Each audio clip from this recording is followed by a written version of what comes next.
longing to belong. When I think of those words, when I say those words, longing to belong, I think about the many, many, many times when people find their way into unity, and I ask them, how did you find us? And why are you here? How did you find us? Why are you here? And usually the answer goes something like this.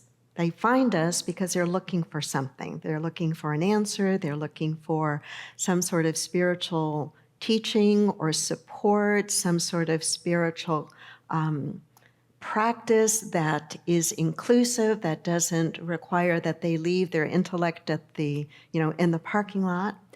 But the reason that they will almost always say they stay is they feel as if they have come home. Come home. That's the sense, I think, of feeling that we belong somewhere, right? Even if the home that we grew up in left a lot to be desired, even if the home that we grew up in was not a particularly great home, we still have a concept of what home ought to be, right? And we long for that. And what is it that we long for in that? It's not a structure. It's not a place. It's a certain feeling, isn't it? A feeling of belonging, a feeling of being able to, at the deepest level, exhale, not just physically, but the feeling of laying our burdens down or laying our troubles down, a place where we can really be who we are, our greatest version of ourselves when we're feeling strong and confident and happy and purposeful, but where we can also be ourselves when we are troubled, when we're afraid, when we don't have the answers that we desire so deeply. So it's this recognition of belonging, this recognition, this desire for that kind of experience. And that desire is universal. Doesn't matter the culture we grew up in, it doesn't matter our class, our education. It's a universal desire to belong. In an article in Psychology Today by Robert Evans Jr., he writes, "The desire to belong is a universal human need that is found in all cultures. It's a powerful motivator that dates back to our caveman days when belonging to a clan or a tribe meant the difference in whether or not you would survive."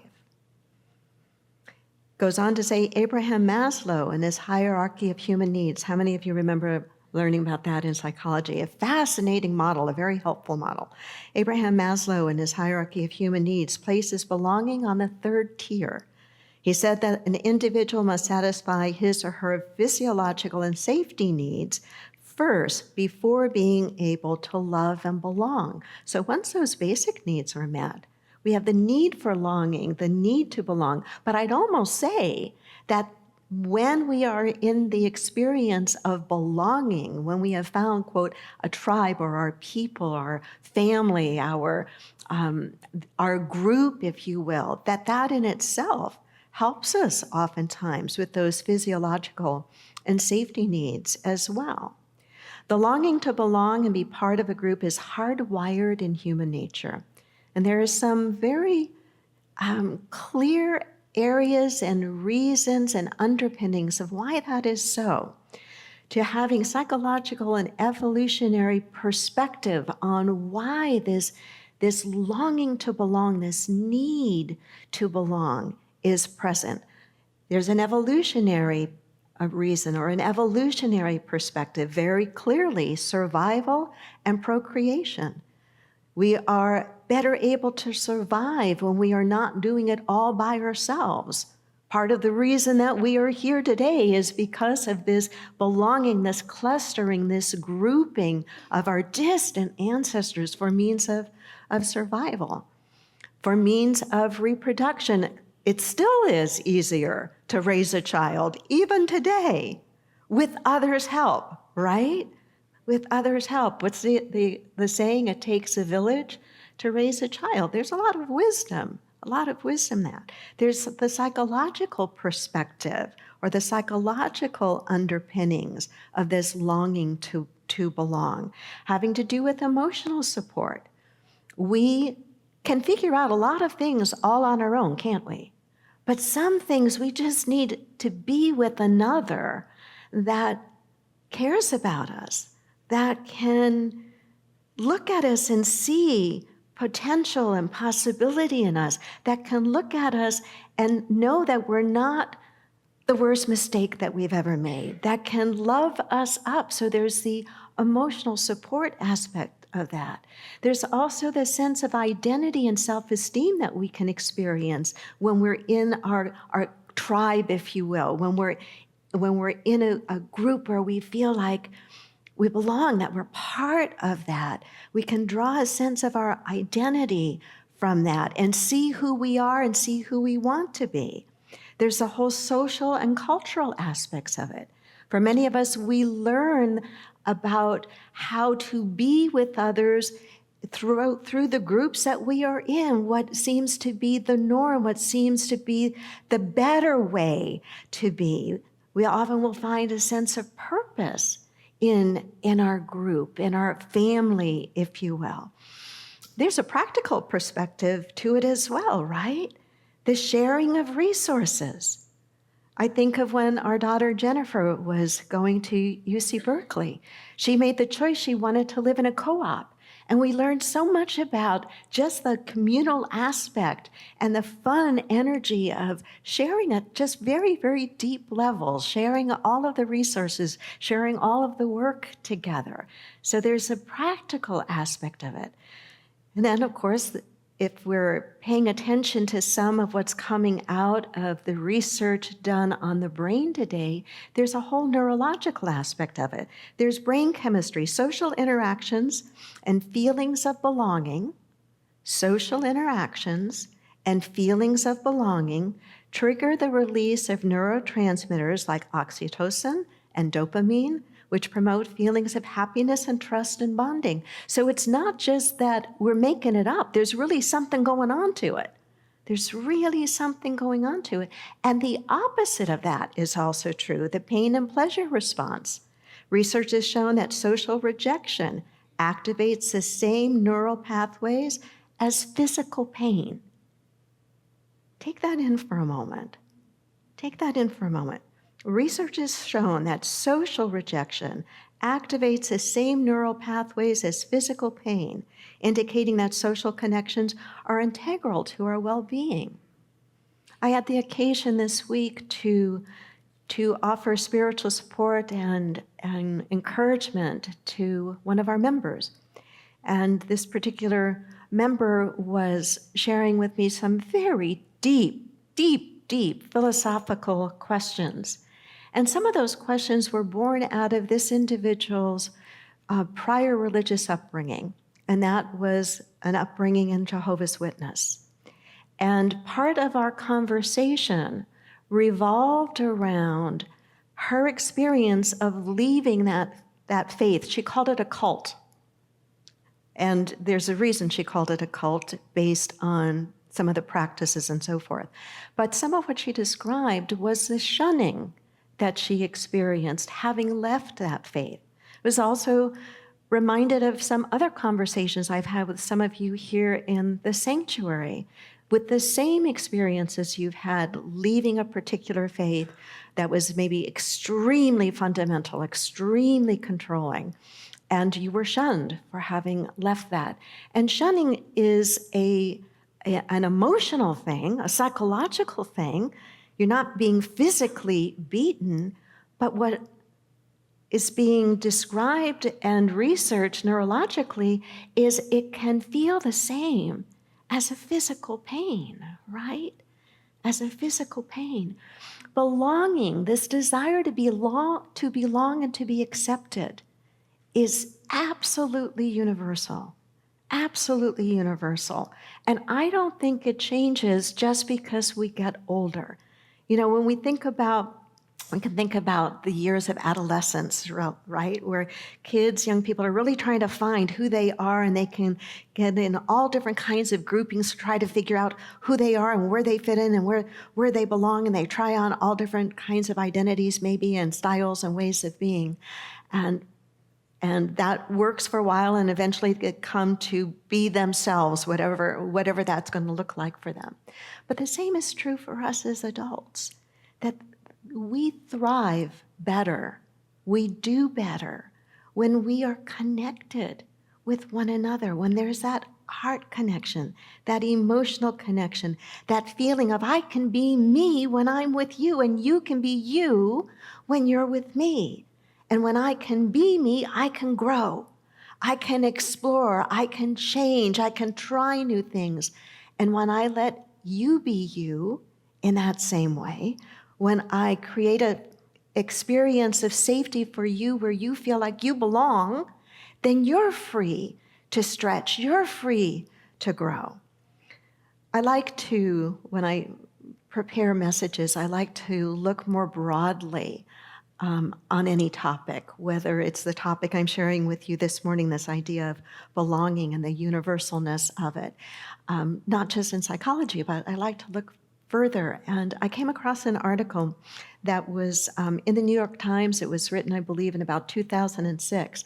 And part of the article was talking about belonging is not unique to humans. And in this article, they talked about the social structures that elephants have. Any of you like elephants? Yeah. Oh, wow. That's a lot of you. Then maybe you already know this, or if you don't know this, you'll find this interesting and I think encouraging.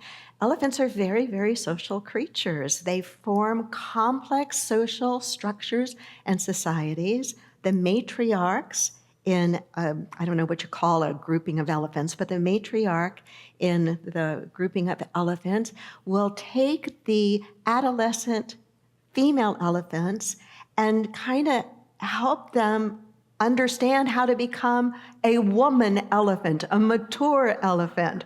The males will take the adolescent boys off for a while, and I don't know what they do, but they come back into their male elephanthood. They have complex rituals around grieving, and they're not the only animal that does this, but elephants grieve. Did you know that?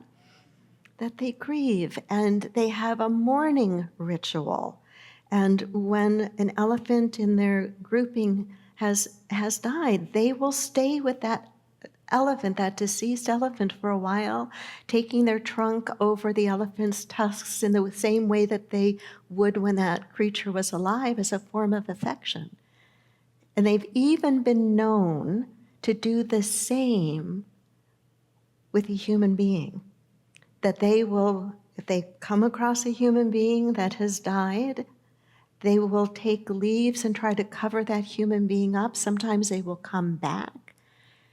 What is that about? It's about a certain kind of connection, right? It's about a certain kind of love. Natalie sang a song about one heart, one love. The love in me is the love in you. The love in you is the love in me. Maybe it doesn't just end, or maybe it's just isn't just species specific. I think not. I think that we are connected in many, many deep and complex ways. Part of what was important about this article, and perhaps the reason in part that the article was written, is because there's been an increase in the number of elephant on human violence. And the research in this article was pointing to or suggesting that a reason for that may be that the elephants are experiencing such trauma because of illegal poaching and hunting and what's happening to their habitat and what's happening to their numbers, that it's causing a breakdown in, how did the article word it? What we are witnessing is nothing less than a precipitous collapse of the elephant's culture. Now stop for a moment and think about our culture. We've had some significant changes in our culture as a result of having spent how many months in isolation during the pandemic, right? Even though we're on the other side of that, we have emerged from that different. And I think it has impacted our culture. And I think there have been good things that have happened as a result of it, but I think there have been some things that aren't so good. The article was also referenced by a New Thought minister, and she writes about this. She says, when baby elephants don't know who they belong to, they don't know how to be in the world. Without a common culture, there's no context in which to grow into their truest selves. When their natural communal lifestyle is destroyed, elephants, like people, have no culturally enforced boundaries of behavior. They have no society to teach them how to become what they are meant to be. Acceptance by a group, I think, is a fundamental human need. Acceptance by a group. It's why I think shaming is so painful, or why shunning is so painful. We need each other, not in the negative use of that word, not from a place of neediness and weakness. I'm trying to find the right substitute for it, and I can't. It's not coming to me right now, but we need each other in the healthy sense of that word. And for most of us, family is the first place that we feel a sense of belonging. Naturally, family is the first place we feel a sense of belonging. However, if the family of origin that we grew up in was dysfunctional, we may very well have emerged out of that first grouping, if you will, afraid and insecure and uncertain.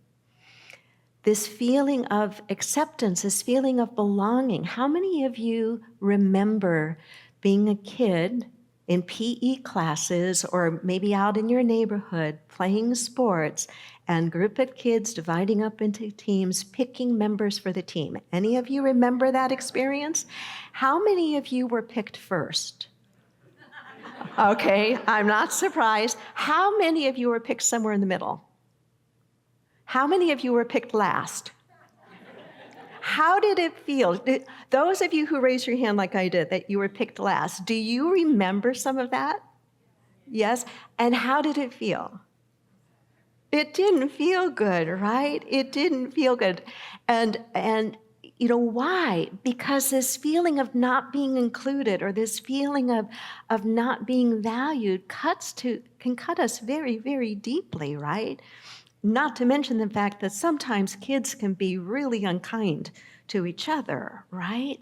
So this idea of being chosen, or this idea of being valued, this idea of belonging, is so key to our sense of self. And out of a healthy sense of self, we are much more likely to try things, to feel safe, to experiment with new paths, new ideas, different kinds of relationships. A sense of belonging helps us to become who we're meant to be. I want to repeat that. A sense of belonging helps us to become who we are meant to be. A Native American pastor spoke about what the loss of Native culture and traditions and rituals and sense of community has done to his people. And this is what he said. We have forgotten who we are and whose we are. We have forgotten who we are and whose we are. When we forget about where we have come from and who we belong to, we lose our very selves. Without a context of community with which to identify, we don't know who we are anymore. When community is destroyed, so is our society and our sense of belonging to something greater than ourselves. I think a piece of creating a world that works better for everyone, a world that is just and peaceful, a world where no one and nothing is left behind, requires us to really cultivate loving and safe relationships, starting in small circles and modeling that out in ever-widening circles.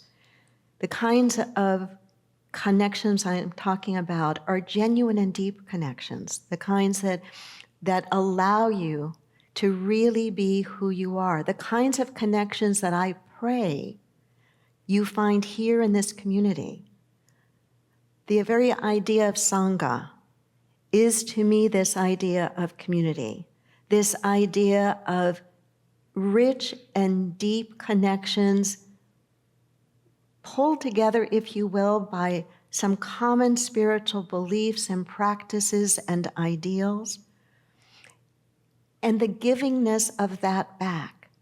You know, one of the things that happens in New Thought, and I've talked to quite a few New Thought ministers about this, is in New Thought, we focus so much on helping individuals to grow and to heal. Two, as the first part of our mission statement states, to transform lives, to transform our individual lives.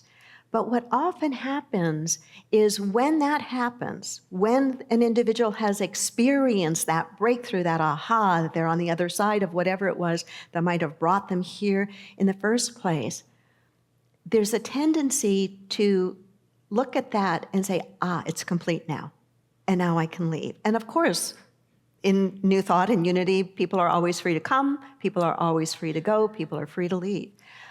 But an element, as I understand it, of Sangha, which I think is a more mature concept of community than what we sometimes create in our New Thought culture of churches, is this idea that as I grow and heal and maybe become a little wiser, a little more awakened, that I don't leave, I look for who is coming up behind me. And I don't mean behind in a derogatory way, but who might be newer on the path, that I can maybe help and mentor, that I can maybe help and share. So there's a shifting that I think happens and is held as important in Sangha, that shifting being one might come into the community looking for, how do I fix myself? How do I heal? How do I awaken, whatever that might be that causes that person to be looking for something? But then it becomes, now that I've made some progress there, how do I give that back? How do I be that light or that encouragement or that support for another? I think these are the ways that we work our part of helping to heal the world. I know that might sound completely idealistic, but I think that it's at our peril if we give up ideals, if we give up trying to model and to be the kind of people that care in that kind of way. A sense of true deep community is much less common than it used to be. You know, the sense of community, the sense of a safe place, a sense of where one belonged, a lot of that happened in the family structure before families moved away as frequently as they do today, or before divorce became so acceptable. And don't hear me saying anything negative about divorce, I'm not. But in the breaking apart, in the changing of where we live geographically, how we connect, we have lost some of that previously natural structure of support. I'm not saying we have to go back to that, but we still need what that once provided. Does that make sense? And my concern is that we maybe have forgotten how important that still is, having gotten so used to connecting with each other on the other side of a screen. For those in our virtual congregation who cannot be here, that makes complete sense. But if the only way we connect anymore is on the other end of that screen, or with a text, or with an email, we are missing the very thing that I think makes us human. I'd like an amen to that, right? So different experiences of belonging. Groups we join because of shared interests, organizations or clubs we might join by invitation, fellowship that we join. Just a couple more things I want to share with you. This is from Philip Gulley, If the Church Were Christian. It's not in that book, but it's one of his writings. Belonging is so important that without it, we can fall into loneliness and depression, which can lead to physical illness or suicide. There's a lot of research actually supporting that and validating that. Today, we're able to get involved with social media, which simulates a sense of belonging, but it falls short. There's nothing that can replace that one-on-one bonding and friendships we form when we meet with people we enjoy in person. If you're not fulfilling your need for belonging, I encourage you to look for a group with whom you can get involved. A great place to start is by volunteering for a cause or a charity you believe in. You'll meet like-minded people with whom you'll have an immediate connection, and you'll be doing good. Now that's a win-win. So as I wrap this up, we all need safe relationships. That doesn't mean that every relationship that we have will have the same degree of intimacy or safety or opportunity for authenticity, but we do need some. And I want to say that we need that in human form. In human form. There is something that happens when we are together that does not happen when we're not together. To me, it is the mystical, metaphysical idea when Jesus talked about where two or more are gathered in my name, there am I in the midst of them. It wasn't talking about him. It's talking about when two or more come in a consciousness of the divine.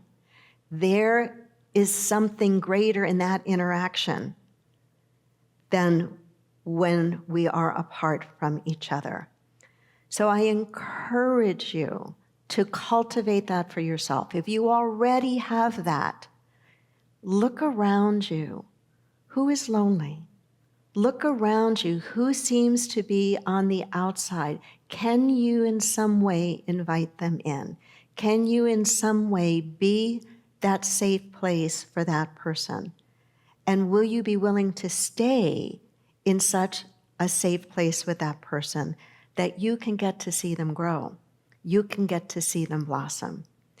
In our desire for convenience, speed, and efficiency, we must not forget the importance of intimate, real, authentic, genuine connection. Namaste.